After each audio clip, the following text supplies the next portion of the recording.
So almost 15 years of journey కదా! హ్మ్. So అంటే ఇప్పుడు 'ప్రేమ కావాలి' దగ్గర నుంచి ఇప్పుడు 'శంబాల' దాకా రోజు ఆల్మోస్ట్ 15 ఇయర్స్‌లో మీరు ఒక ఒక ఒక ట డేస్ లెక్కేస్తే ఆల్మోస్ట్ 10 ఇయర్స్ మీరు సెట్‌లోనే ఉన్నట్టు లెక్క. అవును. అవును. ప్రమోషన్స్ అనో, అదని అవును. ఇదనో అవును. సెట్స్‌లో ఉన్నట్టు. సో, ఈ ప్రతిరోజు మీకు ఆన్ ద డే ఆ రోజు సెట్‌కెళ్ళడానికి అంటే బోర్ ఫీల్ అవ్వకుండా మిమ్మల్ని మీరు మోటివేట్ చేసుకోవడానికి ఉండే ఒక మోటివేషనల్ ఫ్యాక్టర్ ఏంటి?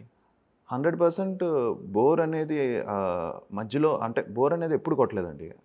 అంటే చిన్న మొనోటోనస్ ఫీలింగ్‌లా వస్తది కదా! మోనోటోనస్ వచ్చినప్పుడు ఎందుకొచ్చిందంటే మనం రిపీటెడ్ రోల్స్ చేయడం వల్ల అలాంటివి వచ్చాయి. బట్ లాస్ట్ ఫ్యూ ఇయర్స్ నుంచి నేను అసలు టోటల్‌గా డిఫరెంట్ ట్రాక్ తీసుకున్నా. అంటే ఓకే. డిఫరెంట్ ఫిల్మ్స్ చేయడం. ఒక ఒక వెబ్ సీరీస్ 'పులి మేకాన్' చేయడం. అండ్ 'సీఎస్ఏ సనాతన్' ఒక డిఫరెంట్ డిఫరెంట్ జానర్స్ చేయడం చేయడం వల్ల హ్మ్. అనిపిచ్చింది. అరే! ఇంకా బోరు బోరు అని కానీ మళ్ళీ మళ్ళీ మనని మోటివేట్ చేసేదేంటంటే ప్రేక్షకులు వాళ్ళ మెసేజ్‌లు అప్పుడప్పుడు "అన్నా కమాన్ అన్నా ఈసారి నువ్వు కమ్‌బ్యాక్ ఇవ్వాలి, కొట్టాలి" అని చెప్తుంటే యాహ్! మళ్ళీ మనం పుష్ చేయాలని. సో, ఇంట్లో గూడా డాడీ గూడా వెరీ ప్యాషనేట్ అండి. ఈ రోజుకి ఆయన అంతే ప్యాషన్‌తో ట్రూ. చేస్తారు. సో, సో, సెట్‌కి 100% బోర్ అనేది ఎప్పుడు ఉండదు. అది but we are all waiting for one success. True. True. అంటే